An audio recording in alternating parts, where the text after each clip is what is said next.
Eh bien bonjour à toutes et à tous, j'espère que vous allez bien et que Noël vous a apporté de beaux cadeaux autour de cette belle passion qui nous anime tous. Alors pour moi Noël s'est déroulé un petit peu en avance de phase, dans la mesure où j'ai passé du temps à rechercher le bon matériel pour upgrader mon installation vers le format Ultra HD. Alors vous vous demandez sans doute pourquoi ce format arrive sur la chaîne. Eh bien je vous dis tout après le générique.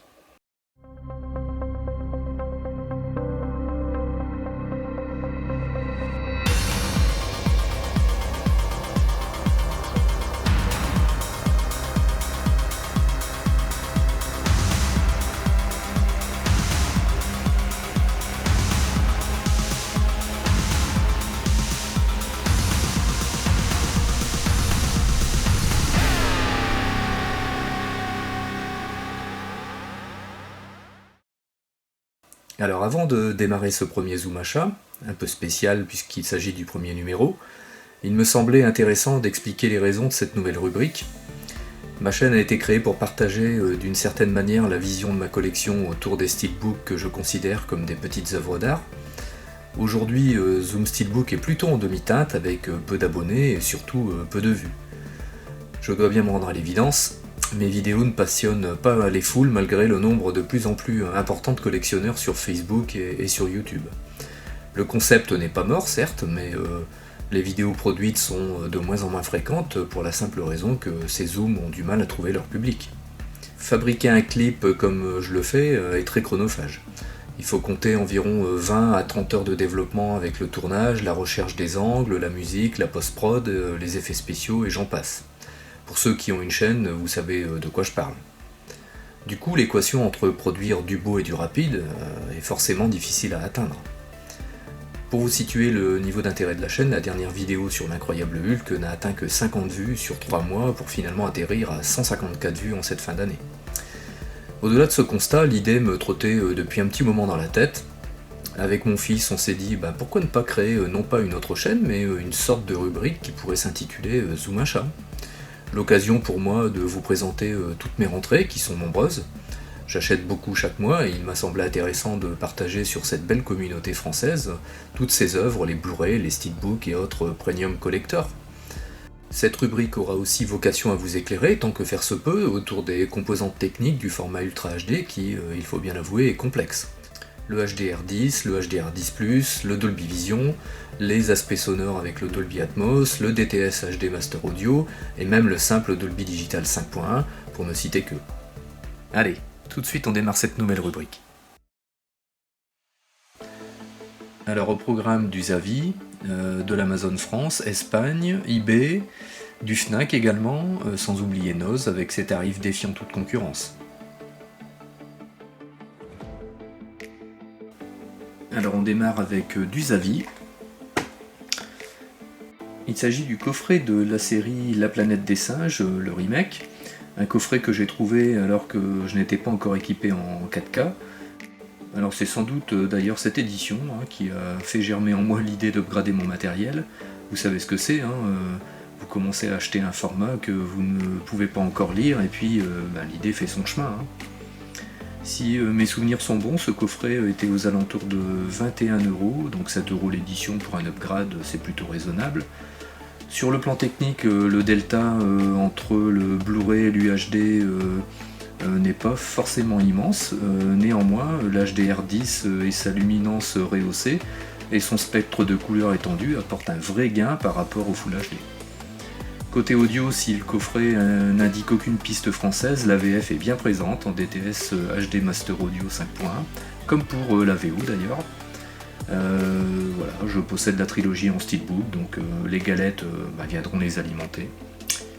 On passe au suivant. On continue avec Amazon et avec le coffret Bad Boys 1 et 2. Un coffret 4K que je recherchais depuis un petit bout de temps.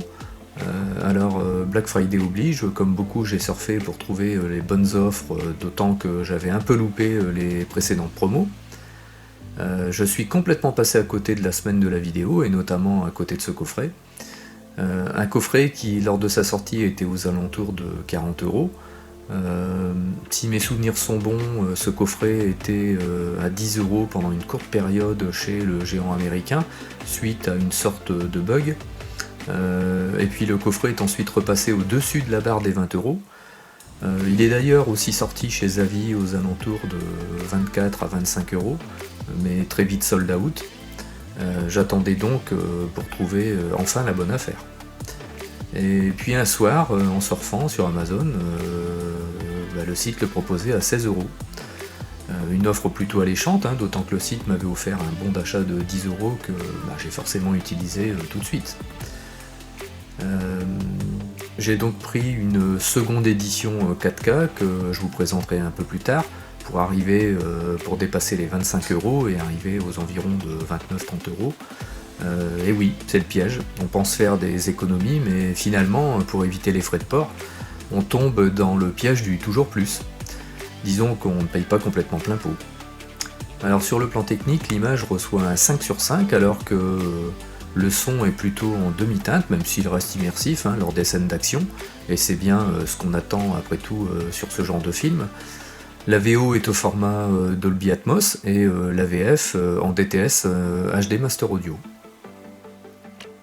Alors toujours chez Amazon, le coffret 4K Independence Day opus 1 et 2. Si le second film a déçu beaucoup de fans, le premier opus reste un très bon film de science-fiction pour son époque, sorti la même année que Mars Attack, il me semble, en 1996, et réalisé par Roland Emmerich. Le film a très bien marché au box-office pour cette année-là. Le Blu-ray réédité en 2016 avait profité d'une supervision du réalisateur, puisqu'il avait été remasterisé pour l'occasion. L'édition 4K du premier film profite forcément de cette remasterisation, puisque celle-ci est issue d'un scan à partir de la pellicule 35 mm, directement au format 4K en fait. Résultat, on a une édition 4K qui est tout simplement extraordinaire. Alors il y a bien un léger grain qui reste présent, mais atténué par le spectre des couleurs et une belle luminance globale rehaussée par le HDR10. Donc bien mieux que le Blu-ray pour une vraie redécouverte. Alors le son n'est pas en reste, puisque la VO propose une piste assez curieuse, le DTS-X, je ne sais pas trop ce que ça comporte. Néanmoins, elle est annoncée comme étant hyper redynamisée. Et la VF, elle, comporte une piste plus classique, DTS HD Master Audio, un petit peu moins performante sans doute, mais globalement très bonne. Alors 13 € de rentrer ce monument de science-fiction dans ma collection, parce que je guettais ce coffret qui faisait du yo-yo sur la ligne des prix pendant quelques semaines. Et puis je l'ai trouvé à 15 € comme beaucoup d'entre vous. Plutôt une très bonne affaire. On va passer au suivant.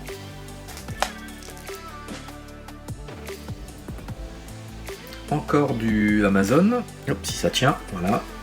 Alors que dire de ce coffret comme souvent, le second opus a remporté un peu moins de suffrages que le premier film. Mais pour autant, il reste tout aussi rythmé et sympathique à regarder. Matthew Vaughn, le réalisateur des deux opus d'ailleurs, pour moi, c'est très bien mettre en scène ce type d'histoire avec la dose d'humour nécessaire et qui donne d'ailleurs aux deux films une sorte d'allure un peu excentrique.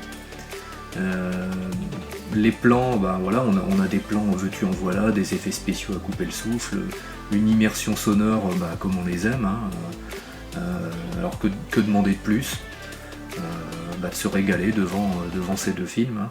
Alors le troisième opus doit sortir en 2020 avec visiblement une orientation différente. En tout cas c'est ce que le trailer a l'air de montrer. Côté technique, pour la VO, le premier volet propose une piste son DTS HD Master Audio et Dolby Atmos True HD 7.1 pour le second. Alors sur le plan de la VF, on se limite sur les deux films à une piste sonore DTS 5.1. voilà, qui est raisonnable, hein, qui est globalement bonne, hein, puisque du DTS, voilà, la piste DTS intègre une très bonne dynamique, même pour du 5.1, qui n'est pas Master Audio. Hein. Alors côté prix, j'ai touché le coffret à un prix un peu élevé, hein, un prix de 20 €, même pendant le Black Friday. Et il est remonté depuis, puisqu'il frôle aujourd'hui les 40 €. Donc bon, quand même plutôt une bonne affaire, hein, pour redécouvrir tout ça en 4K. Voilà. Allez, on va passer au suivant. Du lourd, du très lourd pour le coffret que je vais vous présenter, puisqu'il s'agit de la trilogie The Dark Knight. Alors, que dire sur cette trilogie? Beaucoup a déjà été dit sur ces 3 films qui sont pour moi exceptionnels et qui relèguent très très loin les premiers Batman qui ont été réalisés par d'autres réalisateurs. Nolan en a fait pour moi une légende. Avec cette trilogie, on atteint des sommets en termes d'image, de restauration, même pour Batman Begins, qui est le premier de la série, qui fait carrément un bond en avant, hein, avec une somme de détails jamais vue auparavant. Un film pourtant tourné en 35 mm, et malgré tout, le grain a complètement été gommé. Personnellement, ça ne me gêne pas, mais certains puristes de l'image pourront peut-être le regretter. Que dire de la suite, Dark Knight et Dark Knight Rise, si ce n'est, il y a un mot qui me vient à l'esprit, c'est waouh. Waouh, vraiment waouh. Cette trilogie est une pure bombe visuelle et sonore. Ce qui est certain, c'est que le Blu-ray se prend une grosse claque avec ce transfert 4K. Les plans en IMAX sont incroyables, avec une profondeur de champ phénoménale. Côté son, pas de débat, hein, dans la mesure où la VF et la VO proposent la même piste audio DTS HD Master Audio 5.1, là où la version Blu-ray ne proposait qu'une faible piste VF en Dolby 5.1. Je terminerai en disant, peu importe le prix, courez vite l'acheter, ou alors attendez un peu une promo, et surtout ne manquez pas cette édition. Voilà, j'ai rien d'autre à rajouter, c'est du très haut de gamme, c'est du splendide, c'est du grandiose. Allez, on passe au dernier, il me semble, ouais, le tout dernier. Alors on va terminer ce Zoom Achat avec une autre trilogie, et pas n'importe laquelle. Il s'agit de Matrix. Cette édition est sortie fin 2018 aux environs de 30 €. Très vite, les collectionneurs ont épuisé le stock pour voir ensuite l'édition réapparaître à un prix prohibitif de 60 € quand même, autant dire du simple au double. L'édition est même un temps sortie des stocks, et puis heureusement elle est réapparue pendant le Black Friday à son prix d'origine de 30 €, forcément plus abordable. Il y a vraiment des hausses qu'on ne comprend pas. Alors beaucoup de choses ont été dites sur cette trilogie inégale sur le plan du scénario, notamment autour des 2 opus suivants et davantage encore sur le dernier. Mais bon, il faut bien avouer que cette saga a quand même été novatrice pour son époque en 1999, puis en 2003 pour les 2 autres films qui sont sortis en mai et en novembre, si mes souvenirs sont bons. La première version DVD sortie en 2000 affichait une sorte de teinte bleutée qui correspondait à la vision première des réalisateurs Wachowski. La version Blu-ray, elle, sortie en 2008, a en quelque sorte détourné cet aspect bleuté pour le voir remplacé par une teinte verdâtre très marquée. Avec cette version 4K, le film retrouve ses lettres de noblesse, si je puis dire, avec cette teinte plutôt bleutée que verdâtre. L'upgrade profite non seulement d'un nouvel étalonnage des couleurs, mais surtout d'un scan en 4K depuis la pellicule 35 mm. On retrouve donc la vision première des réalisateurs. Côté son, quelques regrets sur la VF qui reste inchangée avec du Dolby Digital 5.1, alors que la VO fait un bond en avant quand même avec une piste audio Dolby True HD 7.1. Une trilogie forcément à posséder en 4K pour la redécouvrir. Voilà, j'espère que ce nouveau format vous aura intéressé, sans doute qu'il évoluera au fil du temps avec vos retours, qui j'espère seront nombreux. En tout cas, je vous souhaite à tous une très bonne année, et puis je vous dis à très bientôt. Bye bye.